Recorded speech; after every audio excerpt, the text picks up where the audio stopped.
to address the court, and I call upon Her Excellency Datuk Seri Azalina Othman Said to take the floor. You have the floor, Madam. Bismillahirrahmanirrahim. Mr. President, distinguished members of the court.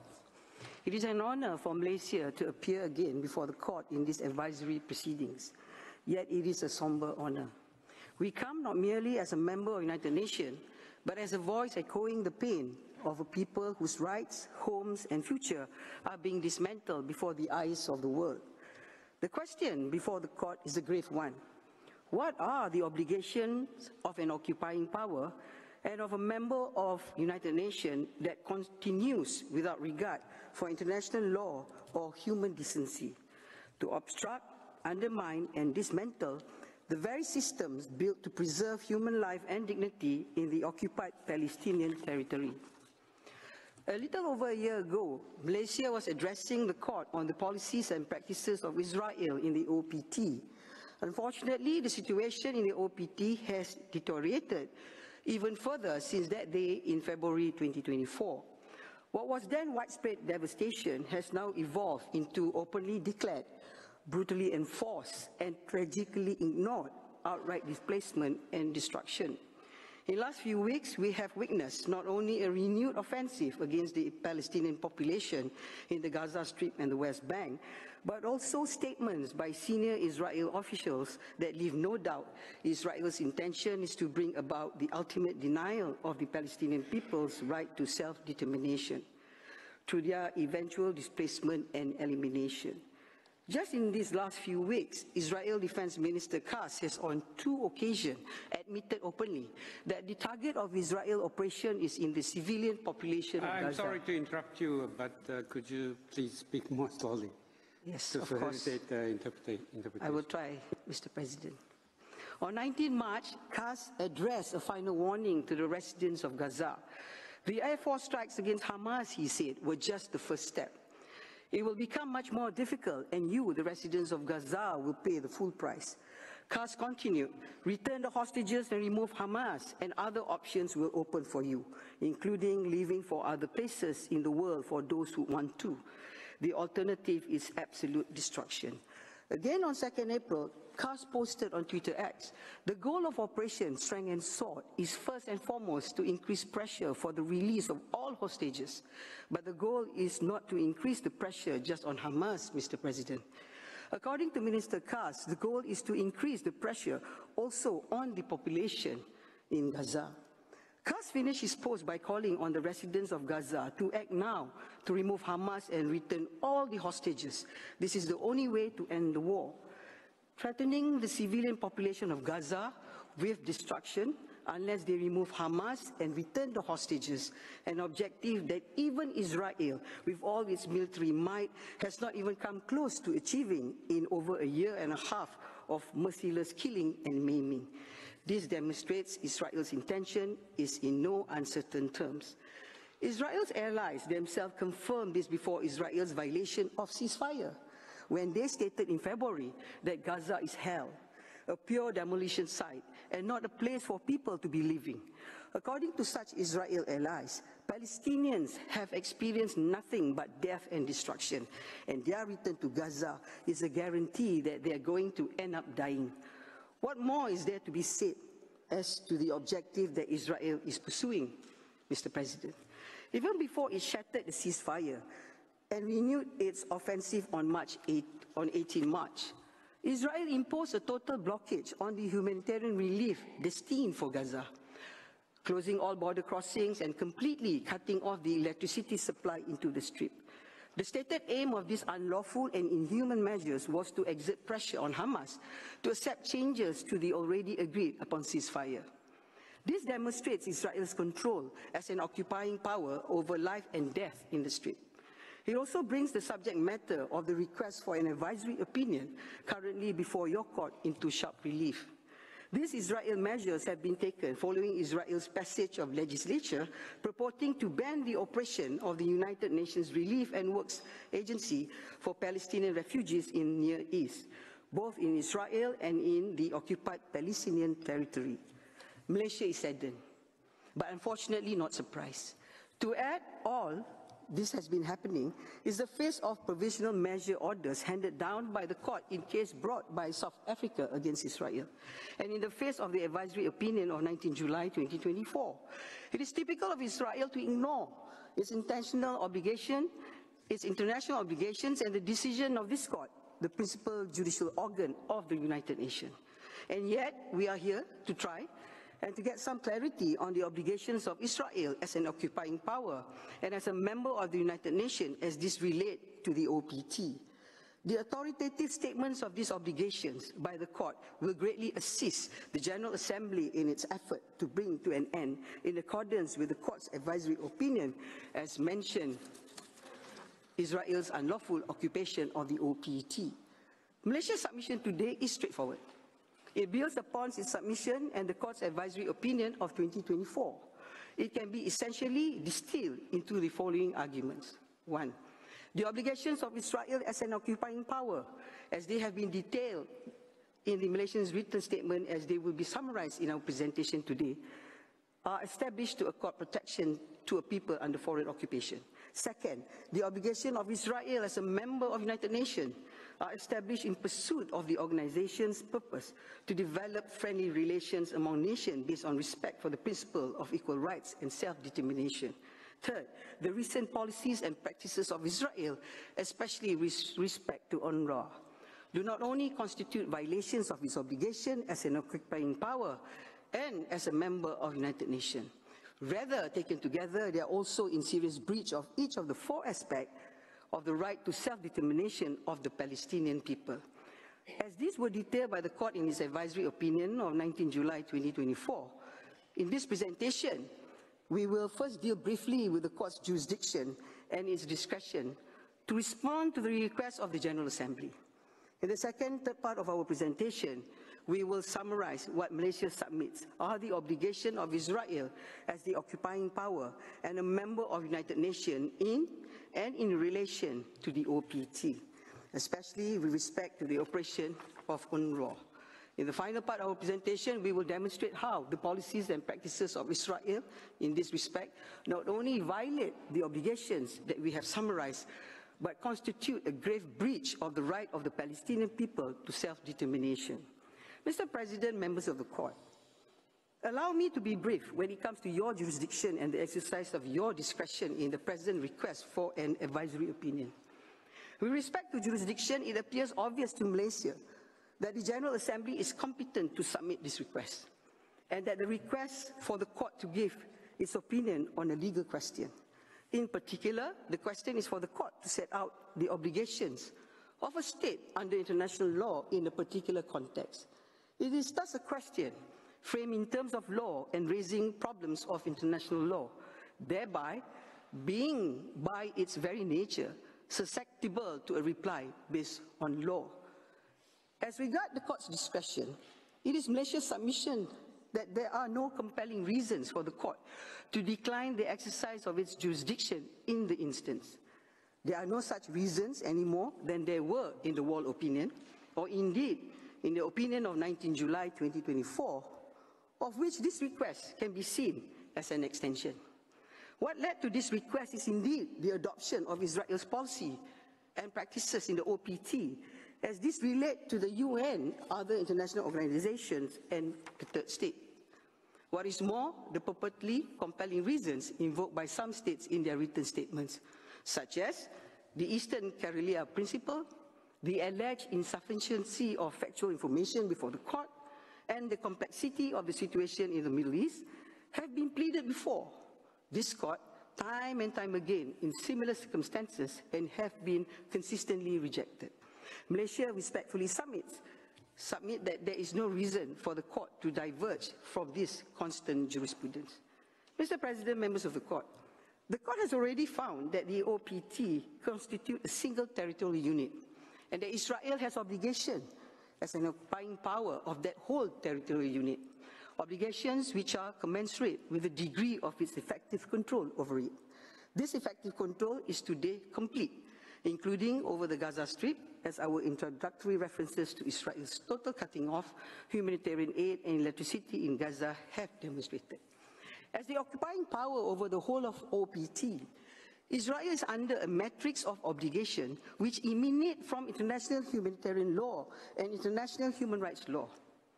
The latter remains applicable even during armed conflict.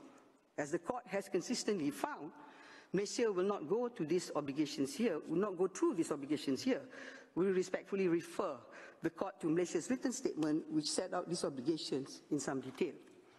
Malaysia will, however, provide a general structure of the matrix of obligation incumbent upon Israel as the occupying power.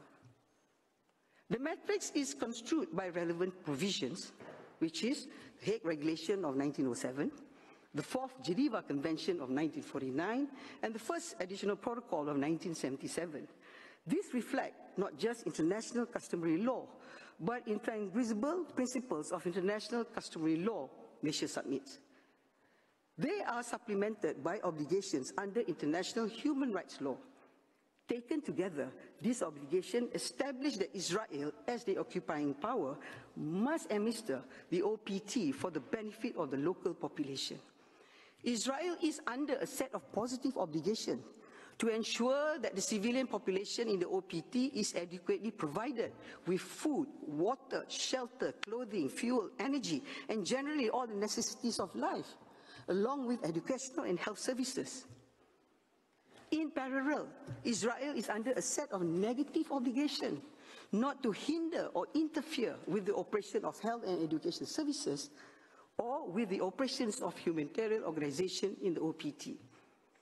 If the civilian population is inadequately supplied, which in our case there is no question that it is, then the matrix of obligation incumbent upon Israel requires it to agree to and to facilitate relief schemes, including by impartial humanitarian organization to facilitate distribution of relief consignments, and to guarantee the protection of such relief and the relevant humanitarian personnel engaged in its transport and distribution.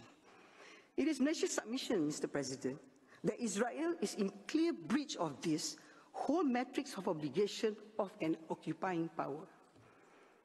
Israel has not only kept the OPT chronically undersupplied, adding insult to injury, it has been consistently draining it of its resources, such as they are. Or it has been wantonly destroying them, along with facilities dedicated to education and health. Most recently, Israel has legislated to ban the operation of UNRWA in the OPT, essentially stopping the only humanitarian organization that has assumed comprehensive responsibility for the provision of the civilian population. And he has now completely blocked any humanitarian aid and electricity into Gaza as well, as we have already reported. But Malaysia has one further submission to make this connection, Mr. President. That is, UNRWA functions as a humanitarian substitute of the protecting power under international humanitarian law. As Additional Protocol 1 reminds us, the system of protecting power is compulsory. It's not merely an option. In the absence of protecting power or an official substitute, Israel as the occupying power is under an unconditional obligation to accept the offer of a humanitarian organization to function as a humanitarian substitute. It is the United Nations acting to UNRWA that has been operating as a humanitarian substitute of protecting power in the OPT since inception. And certainly since the exchange of letters of 14 July 1967 with respect to Israel. Israel had no latitude to refuse the offer of UNRWA to undertake the humanitarian functions provided for in the Fourth General Convention with respect to the OPT, Fourth Geneva Convention with respect to the OPT. And Israel cannot validly withdraw its consent with respect to UNRWA's humanitarian operations. And its purpose to do through its law to cease UNRWA operations unless it requests or accepts the offer of another humanitarian organization within the 2-month time limit understood to be prescribed by the Fourth Geneva Convention for that purpose. Mr. President, members of the court, Israel has been a member of the United Nations since May 1949. It bears a set of obligations under the UN Charter, as well as under the 1946 Convention on UN Privileges and Immunities. A number of these obligations relate to the President's activities of UN, including UNRWA as a subsidiary organ of the General Assembly, in and in relations to the OPT. With your permission, we will provide an overview of the content of this obligation, which, as with this obligation of Israel as an occupying power, have been set out in some detail with Malaysia's written statement. As a member of UN, Israel is under an obligation to accord the organization, which self-evidently can only operate through its organs, the necessary legal capacity in its territory, so as to enable the exercise of UN functions and the achievement of UN purpose. It is also under an obligation to respect the organization and its officials' privileges and immunities. And these are set out in the 1946 Convention. In particular, the obligation covers the premises, property, assets, and archives of UN, and the protection granted is absolute. Further, any alleged violation on the part of UN of its own obligations cannot lead to a loss or withdrawal of such protection, but only to the invocation of the responsibility of the UN in accordance with international law. UN officials, including all UNRWA staff, except locally recruited staff that is assigned to hourly rates, also enjoy the protection of Article 105 of the Charter and of the relevant provisions of the 1946 Convention. Finally, the combination of the provisions of Article 1, Para 3, Article 2, Paragraph 2, Article 2, Paragraph 5, 55, and 56 of the Charter clearly establishes an obligation for Israel to cooperate with the organization in good faith in striving for economic, social, health, cultural, education, and humanitarian development. Israel must cooperate with the UN to ultimately achieve respect for human rights, as well as equal rights and self-determination of people. It is clear to Malaysia, Mr. President, that Israel's adoption and implementation of the law to cease UNRWA operations and of the law to cease UNRWA operations in the territory of the State of Israel put it in direct breach of this obligation. These pieces of legislation essentially aim to deprive UNRWA, and through it the United Nations, of its legal capacity in territory that Israel controls. They prohibit the operations of UN officers in breach of privileges and immunities of the United Nations. They have led to the non-renewal of work visa for UNRWA international staff that were forced to leave the OPT in January 2025, and to threat of criminal proceedings against UN officials in breach of their privileges and immunities.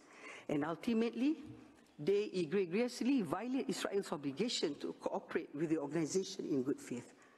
This is on top of all various other policies, practices, and conduct of Israel in breach of this obligation, ranging from the destruction of UN property and premises, including UNRWA schools, health clinics, and vehicles, to measures taken against the UN Secretary General, to the willful and persistent disregard of the decision of this court. In concluding to this section of Malaysia's presentation, Mr. President, we would like to make one more point. It is Malaysia's submission that Israel cannot validly terminate the 1967 exchange of letters unilaterally. This is because, under its own terms, the agreement between Israel and the UN remains in force until replaced or cancelled. Replacement or cancellation must take place by mutual consent. As this court has found in its advisory opinion on the agreement between WHO and Egypt, any modification to or termination of such an agreement needs to be negotiated in good faith between parties. Mr. President, members of the court, the obligations we have set out are ultimately meant to support and entrench the right to self-determination. The rules of international humanitarian law do so by according protection to a people under foreign occupation. The rules of UN Charter and the 1946 Convention do so by according protection to the United Nations in its pursuit of its purpose of developing friendly relations among nations based on respect for the principle of self-determination. Ultimately, Mr. President, Malaysia's argument boils down to this. The recent policies and practices of Israel towards the United Nations, and in particular UNRWA, taken together, constitute violations not only of the obligation we have sketched out already, but also of each of the four aspects of the right to self-determination that the court identified in its advisory opinion of 19 July 2024. First, with respect to the right of territorial integrity as a corollary of the right to self-determination, The laws purporting to cease the operations of UNRWA, along with the administrative measure pursued against UNRWA premises, are a further step in the entrenchment of the ongoing annexation of the occupied Palestinian territory. The attempt by Israel Land Authority to seize UNRWA premises reportedly in order to construct 1,440 housing units is typical of Israel conduct found to constitute annexation by the court in its advisory opinion of 19 July 2024. Second, with respect to the right of the people to its integrity, the cessation of the operation of UNRWA, which provides education through a large network of schools, primary health care through a large network of health clinics, and vital supplies through an extensive distribution network, is calculated to force the departure of Palestinian populations from the affected areas, which essentially include all the occupied Palestinian territory. This is evident now more than ever, and especially in Gaza. Third, with respect to the right of permanent sovereignty over natural resources, the expulsion of UNRWA is calculated to cause a humanitarian catastrophe. Given that Israel has been exploiting the natural resources of the OPT for its own benefit and for the benefit of illegal settlements for decades, the natural resources of the West Bank have been depleted, and the Gaza Strip has been reduced to rubble. Removing the lifeline of UNRWA will signal the ultimate collapse of the OPT's ability to sustain itself. The Palestinian Authority has already made it clear that it does not have the financial resources or capacity to compensate for the loss of the UNRWA services. Fourth, with respect to the right of the people freely to determine its political status and to pursue its economic, social, and cultural development, the expulsion of UNRWA with the concomitant cessation of operation of its schools, its clinics, humanitarian relief, development assistance, microfinance and micro-enterprise schemes, and other programs will lead to further deterioration of the Palestinian people's ability to enjoy even basic human rights, to educate themselves, and to hope to build a future in their own sovereign state. States undertake obligation not as a rhetorical gesture, but with a view to achieving certain ends. Malaysia submits that the obligation assumed by occupying powers and by members of the UN have as their ultimate end the protection of people from extinction and the safeguard of their right to self-determination. Mr. President, this concludes Malaysia's submission today. Malaysia thanks the court for its kind attention. We also thank the Secretariat and the interpreters for their diligent work. And I do apologize if I was running very fast. Before I end, and before I sit down, Mr. President, let me end with a quote from Plato: "The worst form of injustice is pretended justice." Thank you so much. I thank the representative of Malaysia for her presentation. This concludes this afternoon's sitting. The oral proceedings will resume tomorrow at 10 a.m. in order for South Africa, Algeria, Saudi Arabia, Belgium, and Colombia to be heard on the questions submitted to the court. The sitting is closed.